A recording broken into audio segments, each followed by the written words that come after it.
வானொலியில் நீங்கள் கேட்டு மகிழ்ந்த தென்கட்சி கோ சுவாமிநாதன் ஐயா அவர்களின் இன்றொரு தகவல் தொகுப்பினை கேட்டு மகிழுங்கள். ஒரு அரசனும் அமைச்சரும் ஒரு நாள் ரொம்ப சாவகாசமாக பேசிக்கிட்டு இருந்தாங்களாம். அரசன் அமைச்சரை பார்த்து ஒரு கேள்வி கேட்டிருக்கார். ஏங்க அமைச்சரே, ஆசை இல்லாத ஒரு மனுஷனால் இருக்க முடியுமா அப்படின்னு. ஏன் முடியாது, துறவி அப்படிங்கிறவங்கெல்லாம் அப்படிப்பட்டவங்க தானே அப்படின்னாராம் அமைச்சர். அவங்கெல்லாம் உண்மையிலேயே ஆசையை விட்டவங்க தானா அப்படின்னு கேட்டாரா ராஜா. அப்படி தான் இருக்கணும் அப்படின்னாராம் அமைச்சர். அப்படின்னா ஆசையே இல்லாத ஒரு உண்மையான துறவியை நான் பார்க்கணுமேன்னார். அது என்ன பிரமாதம், அதுக்கு நான் ஏற்பாடு பண்ணுறேன் அப்படின்னு விட்டார் இவர். சொல்லிவிட்டு உடனே புறப்பட்டு போனார். அங்கே எங்கே தேடினார். அப்புறம் தான் அவருக்கு புரிஞ்சுது உண்மை துறவியை கண்டுபிடிக்கிறது எவ்வளவு கஷ்டமான காரியம்னு. இருந்தாலும் ராஜா கிட்ட சொல்லியாச்சே, உண்மை துறவியை காட்டுறேன்னு. இப்போ என்ன பண்ணுறது? ராஜா கிட்ட சொன்னபடி நடக்கலைன்னா அவருக்கு கோபம் வந்துடும். அமைச்சர் ஒரு யோசனை பண்ணார். அவருக்கு ஒரு வழி தெரிஞ்சுது. அதுதான் சரின்னு முடிவு பண்ணார். அதாவது அந்த ஊரில் அவருக்கு தெரிஞ்ச நாடக நடிகர் ஒருத்தர் இருக்கிறார், நல்லா நடிப்பார். அவரை போய் பார்த்தார். இதை பாருப்பா, எனக்காக நீ ஒரு காரியம் செய்யணும்னார். என்னன்னு கேட்டார் அவர். நீ ஒரு துறவி மாதிரி கொஞ்ச நேரத்துக்கு நடிக்கணும். ராஜா உன்னை பார்த்துட்டு போகிற வரைக்கும் நடி, அது போதும். அதுக்காக உனக்கு 10,000 ரூபா தரேன் அப்படின்னார். அவர் எந்த காலத்தில் இவ்வளவு பணத்தை மொத்தமாக பார்த்துருக்கார். அதனால் உடனே சரின்னு ஒத்துக்கிட்டார். அமைச்சர் அரண்மனைக்கு திரும்பி வந்தார். என்ன அமைச்சரே, இன்னுமா ஒரு உண்மையான துறவி கிடைக்கலன்னார். உண்மையான துறவி ஒருத்தரை இப்போ தான் கொஞ்ச நேரத்துக்கு முன்னாடி பார்த்து பேசிவிட்டு வர்றேன். அவர் நம்ம ஊருக்கு வெளியில் குளத்தங்கரையில் உள்ள ஒரு ஆலமரத்துக்கு அடியில் உட்காந்துருக்கிறார் அப்படின்னார் இவர். அப்படின்னா உடனே புறப்படுங்க அப்படின்னார் ராஜா. பரிவாரங்களோடு புறப்பட்டார். அங்கே அந்த மரத்தடியில் அந்த ஆள் வேஷம் போட்டுக்கிட்டு துறவி மாதிரி உட்காந்துருக்கிறான். ராஜா நேராக போனார். அந்த துறவி காலில் பொத்துன்னு விழுந்து வணங்கினார். உடனே ராணி அவர் காலில் விழுந்தாங்க. அடுத்தபடியாக அமைச்சர் விழுந்தார். அவருக்கு தெரியும் இது நம்ம ஆள் தான்னு. இருந்தாலும் என்ன பண்ணுறது, நேரம். அப்புறம் பரிவாரங்கள்லாம் துறவி காலில் விழுந்து ஆசீர்வாதம் வாங்கிட்டாங்க. ராஜா அப்புறமா தங்கத்தட்டில் பொண்ணையும் பொருளையும் வச்சு அந்த துறவிகிட்ட ரொம்ப பணிவாக நீட்டுறார். தாங்கள் தயவு பண்ணி இதை ஏற்றுக்கணும் அப்படின்னு வேண்டிக்கிட்டார். அந்த துறவி பற்றில்லாமல் அதை பார்த்தார். எல்லாத்தையும் திறந்துட்ட எனக்கு இதெல்லாம் எதுக்காக அப்படின்னு சொல்லி அதை மறுத்துட்டாராம். ஆஹா, உண்மையான துறவியை பார்த்துட்டோம் அப்படிங்கிற ஆனந்தம் அரசருக்கு. ரொம்ப நிம்மதியாக திருப்தியாக திரும்பி வந்தார் அரண்மனைக்கு. அதுக்கப்புறம் அமைச்சர் யாருக்கும் தெரியாமல் அந்த துறவிகிட்ட ஓடினார். சொன்ன பிரகாரம் பணத்தை நீட்டினார். இந்தப்பா, நான் உங்ககிட்ட சொன்னபடி 10,000 ரூபா பணம் எடுத்துக்கோ அப்படின்னார். அந்த ஆள் ராஜா கிட்ட சொன்னது மாதிரியே எல்லாத்தையும் திறந்துவிட்ட எனக்கு இதெல்லாம் எதுக்காக வேணாம் அப்படின்னு விட்டாரான். நடித்த வரைக்கும் போதும்ப்பா, இனிமேல் இந்த நாடக வசனம்லாம் வேணாம், வேஷத்தை கலைச்சிரு, பணத்தை வாங்கிக்கொண்டார். இல்லைங்க, இது வேஷம் இல்லை, இது வசனமும் இல்லை, இது உண்மை. கொஞ்ச நேரம் துறவி மாதிரி நடித்ததுக்கே இந்த தேசத்து ராஜா, ராணி, அமைச்சர், பரிவாரங்கள் எல்லாம் என் காலில் விழுந்து வணங்குறாங்க. அப்படின்னா உண்மையான துறவியாக இருக்கிறது எவ்வளவு பெருமையான விஷயம். நான் உண்மையான துறவியாக ஆக போகிறேன், அப்படி முடிவும் பண்ணிட்டேன் அப்படின்னார் அந்த நடிகர். வேஷம் கூட எப்படிப்பட்ட விளைவுகளை உண்டு பண்ணுது பார்த்தீங்களா. நம்மால் ஒருத்தன் ரொம்ப வசதியாக தான் இருந்தான். ஒரு நாள் அவன் சொத்து பூரா திருட்டு போட்டுது. அதுக்கப்புறம் இவன் துறவி மாதிரி ஆயிட்டான். ஊர் ஊராக சுற்றினான். ஒரு குருநாதரை தேடி கண்டுபிடிச்சான். அவர்கிட்ட சீடனாக சேர்ந்துக்கிட்டான். அவனை பார்த்து ஒருத்தர் கேட்டார், நீ உண்மையான சீடன் தானான்னு. இல்லைங்க, சீடன் மாதிரி நடிச்சுக்கிட்டு இருக்கிறேன் அப்படின்னா. அது குரு துரோகம் இல்லையா அப்படின்னு கேட்டார் அவர். இல்லைங்க, நான் பண்ணது குரு துரோகம் இல்லை, என் குரு பண்ணது தான் துரோகம். என்னுடைய பணத்தை கொள்ளையடிச்சது இவர் தான். அதை எங்கே வச்சிருக்காருன்னு கண்டுபிடிக்கிறதுக்காக தான் இவர்கிட்ட சீடனாக சேர்ந்துருக்கிறேன் அப்படின்னானா. நாட்டில் நல்லவங்க ஒருத்தர் 2 பேர் இருக்கிறதுனால தாங்க மழையே பெய்யுது அப்படின்னு சொல்கிறது உண்டு. நல்லார் ஒருவர் உளரேல் அவர் பொருட்டு எல்லாருக்கும் பெய்யும் மழை. சில சமயம் ரொம்ப பேர் திடீர்னு நல்லவங்களா ஆகிடுவாங்க போல இருக்கு. அதனால தான் விடாமல் பேய் மழையாக கொட்டி தீர்த்துடுது. எல்லாரும் நல்லவங்களாகிட்டா உலகமே தாங்காது போல இருக்க. அப்பப்போ ஒருத்தர் 2 பேர் நல்லவங்களாகணும். அப்போ தான் சீராக மழை பெய்யும். மாதத்துக்கு 3 பேர் நல்லவங்களானா மாதம் மும்மாரி பொழியும். இதெல்லாம் வேடிக்கை பேச்சு. இப்போ இதெல்லாம் ஒரு பக்கம் இருக்கட்டும். இப்போ விஷயத்துக்கு வருவோம். ஒரு கும்பலில் நல்லவன் யார் அப்படிங்கிறத எப்படி கண்டுபிடிக்கிறது? இதுக்கு ஒரு வேடிக்கை கதை உண்டு. என்னுடைய நண்பர் ஒருத்தருக்கு அவங்க பாட்டியம்மா சொன்ன கதையாக அது. அது என்ன கதைன்னா, ஒரு ஊரில் ஒரு சமயம் பலமான மழை பெய்ய ஆரம்பிச்சுட்டு தான். இடி மின்னல் ரொம்ப கடுமையாக இருந்திருக்குது. ஆரம்பித்த மழை வர வர கடுமையாகிட்டு இருக்குதே தவிர நிற்கிற பாடாக தெரியல. ஊர் ஜனங்கள்லாம் பார்த்தாங்க. இதுக்கு மேலேயும் வீட்டுக்குள்ளே இருந்தால் ஆபத்துங்கிறத புரிஞ்சுக்கிட்டாங்க. ஏன்னா வீடெல்லாம் இடிஞ்சு விழுந்துருமோங்கிற பயம். உடனே எல்லாரும் புறப்பட்டு ஊருக்கு பொதுவாக இருந்த ஒரு மண்டபத்தில் போய் தங்கிக்கிட்டாங்க. மின்னல் கடுமையாக இருந்தது. இடி எந்த நேரத்துலையும் விழலாம்ங்கிற நிலைமை. எப்போ விழலாம்னு பார்த்துக்கிட்டு இருக்குது. அந்த மண்டபத்தில் இருந்த ஜனங்கள் மனசுக்குள்ளே ஒரு பயம். நம்ம கூட்டத்தில் யாராவது ஒரு கெட்டவன் பாவம் பண்ணவன் இருந்தால் கூட இடி இந்த மண்டபத்தில் விழுந்துரும், அது எல்லாருக்கும் ஆபத்து அப்படின்னு நினச்சாங்க. சரி, இதுக்கு என்ன பண்ணலாம் அப்படின்னு யோசனை பண்ணாங்க. அந்த கூட்டத்தில் ஒரு பெரியவர் இருந்தார். அவர் ஒரு யோசனை சொன்னார். இதை பாருங்கள், அதுக்கு ஒரு வழி இருக்குது. அதோ எதிர்த்தாப்புல கொஞ்சம் தூரத்தில் ஒரு உயரமாக மரம் ஒன்று இருக்குது பாருங்கள். பொதுவாக இடி சுலபமாக விழறது அது மாதிரி உயரமான மரத்தில் தான். நம்ம கூட்டத்தில் இருக்கிறவங்க எல்லாரும் ஒவ்வொருத்தராக போய் அந்த மரத்தை தொட்டுவிட்டு திரும்பி வந்துடணும். நம்மள பாவம் பண்ணவன் யாரோ அவன் அந்த மரத்தை தொடுற சமயத்தில் இடி விழுந்துடும். அவன் மட்டும் போயிடுவான். மண்டபத்தில் இருக்கிற நாமெல்லாம் பொழைச்சிக்கலாம் அப்படின்னு ஐடியா கொடுத்தார் அந்த பெரியவர். இது நல்ல யோசனையாக பட்டது. எல்லாரும் ஒத்துக்கிட்டாங்க. ஒவ்வொருத்தராக போய் அந்த மரத்தை தொட்டுவிட்டு திரும்பி வந்தாங்க. இடி எதுவும் விழலை. இன்னமும் பாவம் பண்ண ஆசாமி அதை போய் தொடலை போல இருக்கு அப்படின்னு நினச்சிக்கிட்டாங்க. ஒவ்வொருத்தராக போகிறாங்க. எல்லாரும் போய் தொட்டுவிட்டு வந்தாச்சு. இன்னும் ஒரே ஒரு ஆசாமி தான் பாக்கி. கடைசியாக இருந்த அந்த ஆள் பயந்துட்டான். இது வரைக்கும் இடி விழலைன்னா இப்போ என்ன அர்த்தம்? இப்போ நாம தான் பாக்கி, நாம தான் தப்பு பண்ண ஆள் போல இருக்கு அப்படின்னு நினச்சிட்டான். அதனால் துணிச்சலாக போய் தொடுறதுக்கு பயந்தான். தயங்கிக்கிட்டே இருந்தான். இருந்தாலும் மற்றவங்கள்லாம் சும்மா இருப்பாங்களா? கட்டாயப்படுத்தி கழுத்தை பிடிச்சி தள்ளாத குறையா அவனை தள்ளி விட்டாங்க. போய் தொட்டுட்டு வாடான்னு. அவன் நடுங்கிட்டே போய் அந்த மரத்தை தொட்டான். அதே வினாடி ஒரு பயங்கரமான மின்னல் இடி விழுந்துட்டுது. எங்கே விழுந்தது தெரியுமா? அந்த ஆள் மேலே இல்லை, மண்டபத்தில் விழுந்தது. மண்டபத்தில் இருந்தவங்க பூரா காலி. அந்த ஒரு ஆள் மட்டும் புழைச்சிக்கிட்டான். இந்த ஒரு ஆளை காப்பாற்றுறதுக்காக தான் இடி மண்டபத்தில் விழாமல் இருந்திருக்குது. இதுதான் கதை. அதனால் நல்லவங்க எப்படியும் தப்பிச்சுக்குவாங்க அப்படிங்கிறது ஒரு நீதி. ஒருத்தன் அப்படி தான் தெருவில் நடந்து போய்கிட்டு இருந்தான். ரொம்ப நல்லவன். எதிரில் ஒருத்தன் சைக்கிளில் வந்துக்கிட்டு இருந்தான். அதில் மோதி இவன் கீழே விழுந்துட்டான். சைக்கிள்காரன் உடனே இறங்கி இவனை தூக்கி விட்டான். இவன் எழுந்திரிச்சு அவனை முறைச்சி பார்த்தான். அப்படி பார்க்காதீங்க சார், நீங்கள் ரொம்ப புண்ணியம் பண்ணியிருக்கீங்க, அதுதான் இப்போ சைக்கிளில் மோதிக்கிட்டீங்க அப்படின்றான். என்ன அப்படி சொல்கிறேன் நான்? இவன் 10 நிமிஷத்துக்கு முன்னாடி நான் லாரி ஓட்டிகிட்டு வந்தேன், அப்போ நீங்கள் எதிரில் வந்திருந்தீங்கன்னா என்ன ஆயிருக்கும் அப்படின்னானா அவன். கங்கை கரை தோட்டம் பக்கத்தில் ஒரு ஆசிரமம். அங்கே ஒரு பெரியவர் தங்கியிருக்கிறார். அவர் தான் ராமகிருஷ்ண பரமஹம்சர். அந்த ஆசிரமம் இருந்த இடம் கரக்பூர். வங்காளத்தில் பொதுவாக எல்லாரும் மீன் சாப்பிட்றது உண்டு. கங்கையில் குளிச்சுட்டு கையில் ஒரு மீனோடு வர்றது வழக்கம். இவர் இருக்கிற இடத்துக்கு கங்கையில் படகு வழியாக வரணும். அப்படி தான் எல்லோரும் வருவாங்க. வர்றவங்கள ஒன்று கூட்டி ஆன்மீக விஷயங்களை பற்றி பேசிக்கிட்டு இருப்பார். ஒவ்வொரு நாள் ஒவ்வொருத்தர் நகரத்துக்கு போகணும். வரும்பொழுது மீன் கொண்டுகிட்டு வரணும். அதுக்கு ஒரு அட்டவணையே உண்டு ஆசிரமத்தில். அது பிரகாரம் ஒரு நாள் சுவாமி யோகானந்தர் படகில் போனார். படகை செலுத்தினவங்க ராமகிருஷ்ணரையும் சுவாமி யோகானந்தரையும் மற்றவங்களையும் பித்தர்கள் அப்படின்னு சொல்லி ஏளனமாக பேசினாங்க. அவங்க என்ன பைத்தியம் பிடிச்சவங்க அப்படிங்கிறது மாதிரி. சுவாமி யோகானந்தருக்கு ரொம்ப மென்மையான இதயம். இவங்க இப்படி கண்ணாபின்னான்னு பேசுகிறத பார்த்தா மீனை வாங்கிட்டு திரும்புகிறப்போ என்ன நடக்குமோ அப்படிங்கிற பயம் வேறு வந்துட்டுது அவருக்கு. அவ்வளவு மென்மையானவர். இதை தெரிஞ்சுக்கிட்ட ராமகிருஷ்ணர் யோகானந்தா இங்கே வா அப்படின்னு கூப்பிட்டார். இவர் கண்ணீரை தொடச்சிக்கிட்டே கிட்ட போனார். சொன்னார், ஐயா, படகு ஓட்டுறவங்க உங்களை பற்றி மோசமாக பேசுகிறாங்க. என்ன திட்டினா பரவாயில்ல, ஆனால் உங்களை அவங்க திட்டுறாங்க, அதை என்னால் தாங்கிக்க முடியல அப்படின்னார். இதை கேட்டதும் ராமகிருஷ்ணருக்கு கோபம் வந்துட்டு தான். என்னது, உன்னுடைய குருவை பற்றி அவங்க மோசமாக பேசும்பொழுது நீ சும்மா இருந்தியா? வெளியில் போ அப்படின்னு விட்டார். குரு நிந்தனை செய்கிறப்போ அதை கேட்டுக்கிட்டு சும்மா இருக்கலாமா? குரு நிந்தனையை கேட்டால் பாவம் இல்லையா? என்னை தூற்றும் போது அவங்க பாவம் செய்கிறாங்க, அதை கேட்டுக்கிட்டு நீ சும்மா இருந்தால் நீயும் பாவம் செய்கிற அப்படின்னாராம்.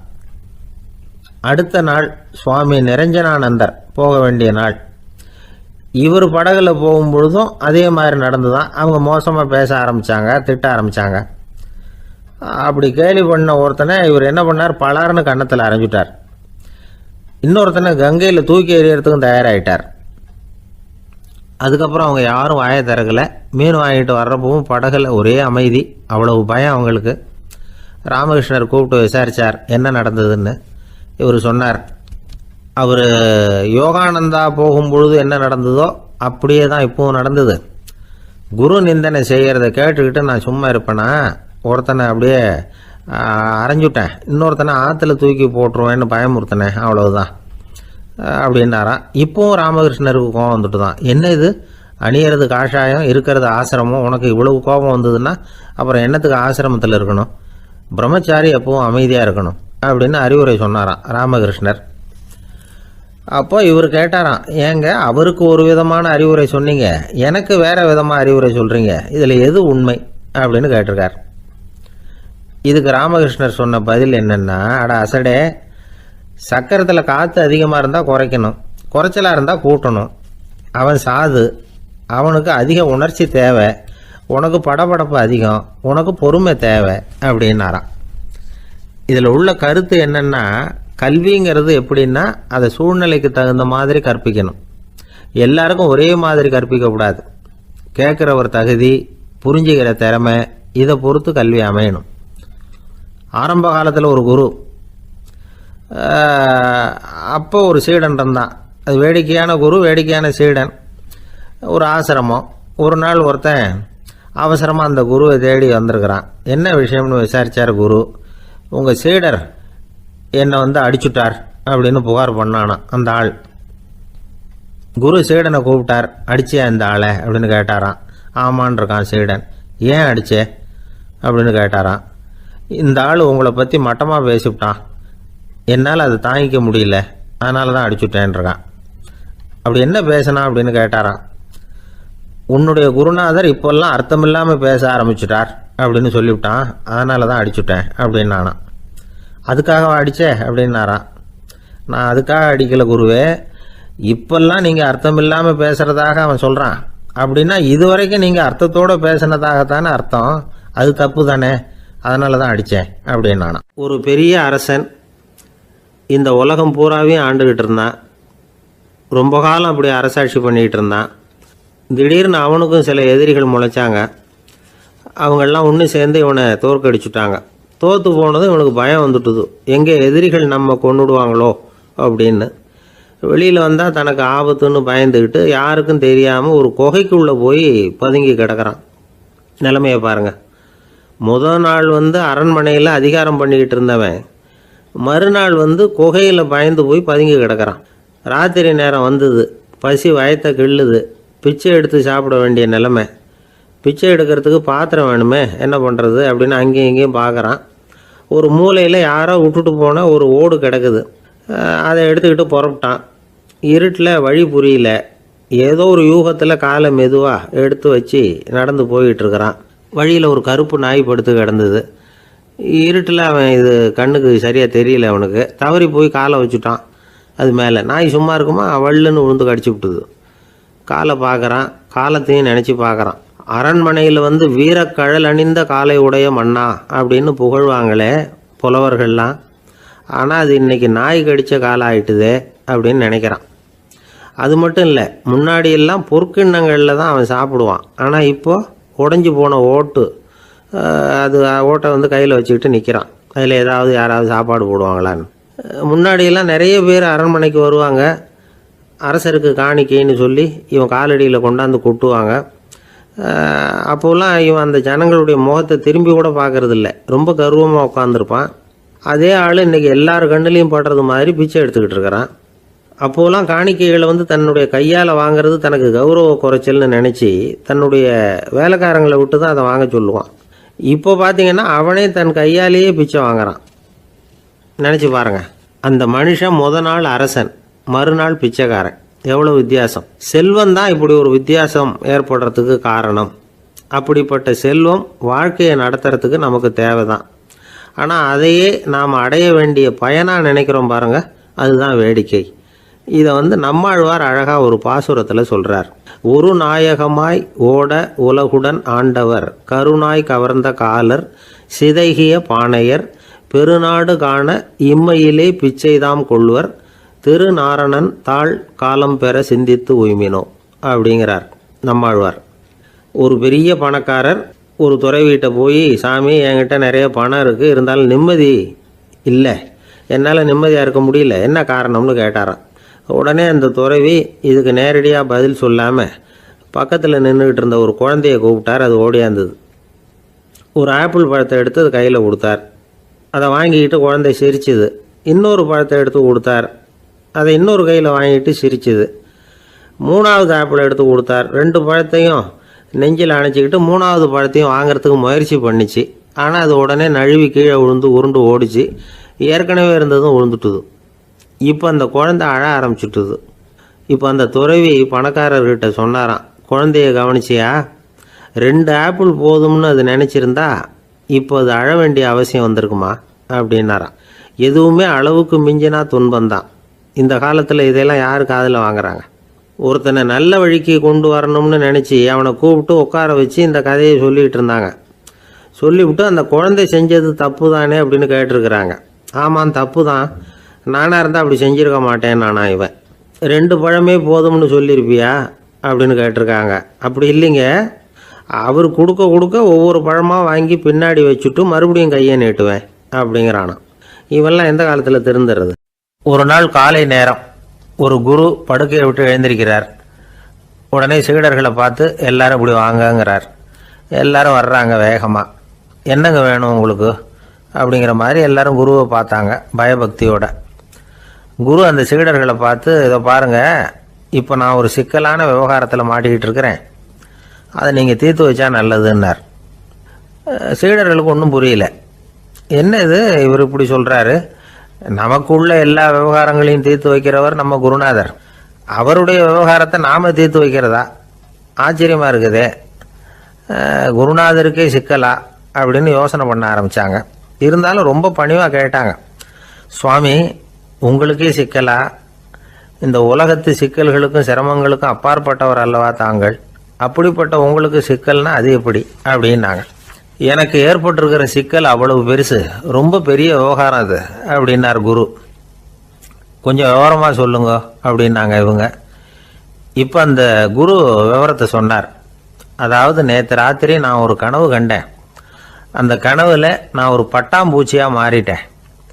அப்படி மாறி ஒவ்வொரு மலராக பறந்து போய் உட்காந்து தேன் சாப்பிட்டேன் அப்படின்னார். சீடர்கள் இதை கேட்டதும் ரொம்ப திகைச்சு போயிட்டாங்க. என்ன இது ஒரு பெரிய பிரச்சனையா? ஒரு சாதாரண கனவு கண்டதுக்காகவா இந்த காலை வேளையில் நம்மளையெல்லாம் குருநாதர் இவ்வளவு அவசரமாக கூப்பிட்டுருக்கார் அப்படின்னு நினச்சாங்க. இருந்தாலும் கேட்டாங்க, இதில் என்ன சிக்கல் சுவாமி? கனவுங்கிறது எல்லாருக்கும் வரத்தானே செய்யும் அப்படின்னார் ஒரு சீடர். சீடர்களே, பிரச்சனை அது இல்லை.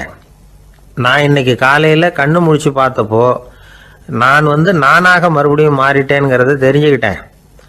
இதில் சிக்கல் என்னன்னா, இப்போ அந்த பட்டாம்பூச்சி தான் நானாக ஆயிட்டதாக கனவு கண்டுகிட்டு இருக்கா அப்படிங்கிறது தான். ஒரு மனுஷன் பட்டாம்பூச்சி ஆகிறதாக கனவு காண முடியுங்கிறப்போ அந்த பட்டாம்பூச்சியும் மனுஷனாக ஆகிறதாக கனவு காண முடியும் இல்லையா? இப்போ எனக்கு யதார்த்த நிலை தெரியணும், எது நிஜம்னு தெரியணும்.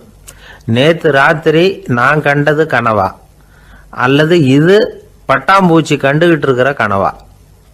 இதுதான் குரு கேட்ட கேள்வி. இதை கேட்டதும் சீடர்கள் ரொம்ப குழம்பி போயிட்டாங்க. சுவாமி, இது வரைக்கும் நாங்கள் தூங்குறப்ப பார்க்கறது கனவுன்னும் மூழ்கிட்டு இருக்கிறப்ப பார்க்கறது நனவுன்னு நம்பிக்கிட்டு இருக்கிறோம். இப்போ எங்களை ரொம்ப குழப்பிட்டீங்க, இதுக்கு பதில் சொல்ல எங்களுக்கு சக்தி இல்லை அப்படின்னு சொல்லிவிட்டாங்களாம். அதுக்கப்புறம் அந்த குரு சொன்னாராம், நினைவு தான் முக்கியமான அம்சம். முடிவு கட்டம்னா பகலின் நினைவுகளை விட இரவின் கனவுகளே ரொம்ப உண்மை. ஒருத்தன் தூங்க போனால் தூங்கிக்கிட்டே இருந்தால் அவன் காணும் கனவு பொய்ங்கிறத அவன் உணர மாட்டான். ஒவ்வொரு கனவும் காணும் பொழுது அது ரொம்ப உண்மையாக தான் தெரியுது. ஒரு கனவு கூட உண்மை இல்லைன்னு கனவுல தோன்றுவதே இல்லை அப்படின்னார் குரு. அகில வாழ்வு அத்தனையும் சொற்பனம் கண்டாய் அப்படிங்கிறார் தாயுமானவர். ஆகையினால நம்ம கனவுலேருந்து நாம் என்னைக்கு முழிச்சிக்க போகிறோம் அப்படிங்கிறது தான் ஒரு முக்கியமான கேள்வி. ஒருத்தர் வந்தார், காலில் கட்டோடு வந்தார். என்னங்க காலில் கட்டுன்னு? சார், நேற்று ராத்திரி தூக்கத்தில் எங்கள் வீட்டு கூரையில் ஏணியை சாத்தி வச்சு இறங்கினப்போ வழுக்கி விழுந்து காலை உடச்சிக்கிட்டேன்னார். உங்கள் வீட்டில் தான் ஏணியே கிடையாது சார் அப்படின்னு. உண்மைதான் சார், நான் கீழே விழுந்து முழிச்சுக்கிட்டதுக்கு அப்புறம் தானே ஏணி இல்லைங்கிறது எனக்கு ஞாபகம் வந்தது அப்படின்னு. பக்தின்னு சொல்கிறோம் இல்லையா, அது வந்து 3 வகைப்படும் அப்படிங்கிறார் ஒரு பெரியவர். அது என்ன 3 வகைன்னா, தெய்வ பக்தி, அடியார்கள் பக்தி, குரு பக்தி. அடியார் பக்தியை விட தெய்வ பக்தியை விட குரு பக்தி தான் ரொம்பவும் சிறந்ததுங்கிறார் அவர். தெய்வத்துக்கிட்ட செஞ்ச பாவம் குருநாதர்கிட்ட தீர்ந்துருமா, குருநாதர்கிட்ட செஞ்ச பாவம் தெய்வத்துக்கிட்ட போனாலும் தீராதான். இப்படி பெரியவங்களாம் சொல்லி வச்சிருக்கிறாங்க. ஒரு காடு, அங்கே அயோத தௌமியர் அப்படின்னு ஒரு தபோதனர், அவர் பல மாணவர்களை ஒன்றா சேர்த்து ஒரு குருகுலம் நடத்திக்கிட்டு இருக்கிறார். பல தரப்பட்டவங்க பல திறப்பட்டவங்க மாணவர்கள் அதில் சேர்ந்து படிச்சுக்கிட்டு இருக்கிறாங்க. பாஞ்சால ராஜகுமாரன் ஒருத்தனும் அந்த குருகுலத்தில் சேர்ந்து படிச்சுக்கிட்டு இருக்கிறான். அவன் பேர் ஆருணி. பெரிய இடத்து புள்ள, இருந்தாலும் படுப்பில் ரொம்ப கெட்டிக்காரனாக இருந்தான். அவன் தான் அங்கே முதல் மாணவன். ஒரு நாள் குருநாதர் அந்த அரசகுமாரனை கூப்பிட்டார். நம்ம குருகுலத்துக்கு சொந்தமான வயலில் தண்ணீர் பெருகி வெள்ளம் வந்து பயிரை வந்து அழிக்குதான், அதனால் நீ போய் மடையை அடைச்சிட்டு வந்துரு அப்படின்னார். அந்த அரசகுமாரன் உடனே புறப்பட்டான். குருநாதர் சொல்லிட்டார்ல, உடனே புறப்பட்டான். நான் பெரிய இடத்து பிள்ளையாச்சே, ராஜகுமாரனாச்சே, ரொம்ப செல்வாக்கூட வளர்ந்தவனாச்சே, நான் போய் வயலில் இறங்கி வேலை செய்கிறதா அப்படின்னுலாம் அவன் நினைக்கல. குருநாதர் கட்டளையை நிறைவேற்ற வேண்டியது நம்ம கடமை அப்படின்னு நினச்சான். உடனே ஒரு மண்வெட்டியை தூக்கி தோளில் வச்சுக்கிட்டு புறப்பட்டு போயிட்டான். வயலுக்கு போனான். பார்த்தான், தண்ணி கரையை உடச்சிக்கிட்டு வயலுக்குள்ளே ஏகமாக பாஞ்சிக்கிட்டு இருக்குது. இவன் மண்வெட்டியால் களிமண்ணை புல்லோடு சேர்த்து புல் பத்த மாதிரி வெட்டி வெட்டி போட்டான். இருந்தாலும் மடையை அடைக்க முடியல. தண்ணி அதை மீறி வந்துக்கிட்டே இருக்குது. தண்ணி வந்து வேகமாக வயலுக்குள்ளே போய்கிட்டே இருக்குது. போடுற பத்தையெல்லாம் கரைஞ்சி கரைஞ்சி போயிட்டுருக்கு. இருந்தாலும் இவன் தன்னுடைய முயற்சியை கைவிடலை. வெட்டி வெட்டி போட்டுக்கிட்டே இருக்கிறான். காலையில் அங்கே போனவன் சாயந்தரம் வரைக்கும் இப்படி செஞ்சுக்கிட்டு இருக்கிறான். உடம்பும் மனசும் ரொம்பவும் சோர்ந்து போச்சு. இருந்தாலும் குருநாதர் இட்ட கட்டளையை நிறைவேற்றாமல் இருக்கிறோமேங்கிற ஒரு குறை அவனுக்கு இருக்குது. குரு கட்டளையை நிறைவேற்றாத நான் வந்து இன்னமும் இருக்கணுமா அப்படின்னு யோசனை பண்ண ஆரம்பிச்சிட்டான். என்ன செய்யலாம்னு பார்த்தான். நம்ம குருநாதர் இட்ட பணிக்காக இந்த உடம்பையே தியாகம் பண்ணலாம் அப்படின்னு முடிவு பண்ணான். தண்ணி பாயுதில் அதுக்கு குறுக்க விழுந்து அப்படியே மடையை அடைச்சிக்கிட்டு அப்படியே படுத்துட்டான். இது மற்றவங்களுக்கு தெரியாது. அன்னைக்கு ராத்திரி ஒரு விளக்கு முன்னாடி உட்காந்து குருநாதர் பிள்ளைங்களுக்கு பாடம் சொல்லி கொடுத்துக்கிட்டு இருக்கிறார். முதல் வரிசையில் இருக்கக்கூடிய ராஜகுமாரனை காணலை. நம்ம ஆருணி எங்கே போனா அப்படின்னு சொல்லி மற்ற மாணவர்களை விசாரித்தார். இப்போ அவங்க சொன்னாங்க, சுவாமி அவன் காலையில் வயலுக்கு வந்து மடையை அடைக்கிறதுக்காக போனான், நீங்கள் தான் போக சொன்னீங்க, இன்னும் திரும்பி வரல அப்படின்னு அவர் பையன். குருநாதர் உடனே ஒரு தீவெட்டி எடுத்துக்கிட்டு மாணவர்களை அழைச்சிக்கிட்டு வயலுக்கு போனார். அங்கே போய் பார்த்தா ஆளை காணும். ஆருணி ஆருணின்னு சொல்லி சத்தம் போட்டு கூப்பிட்டு பார்க்குறார். நான் இங்கே இருக்கேன் குருநாதா அப்படின்னு காலுக்கு அடியிலேருந்து ஒரு சத்தம் வருது. குனிஞ்சு பார்த்தா அவன் மடையில் படுத்துருக்கிறான். என்னப்பா இதுன்னார். காலையிலேருந்து இந்த மடையை அடைச்சி பார்த்தேன் சுவாமி, முடியல, அதனால் இப்படி குறுக்க படுத்துட்டேன். என்னை தாண்டறதுக்கு பயந்து போய் தண்ணியே தேங்கி நின்றுட்டுது அப்படின்னா. அவனுடைய குரு பக்தியையும் அவனை தாண்டறதுக்கு அஞ்சு நிற்கிற தண்ணி தேக்கத்தையும் பார்த்துட்டு எல்லாரும் ரொம்ப ஆச்சரியப்பட்டு போயிட்டாங்களாம். ஆருணி எழுந்திரிச்சு வா அப்படின்னு கூப்பிட்டாரான் குருநாதர். அவன் தண்ணீரை பொழந்துக்கிட்டு எழுந்திரிச்சு வந்தானான்.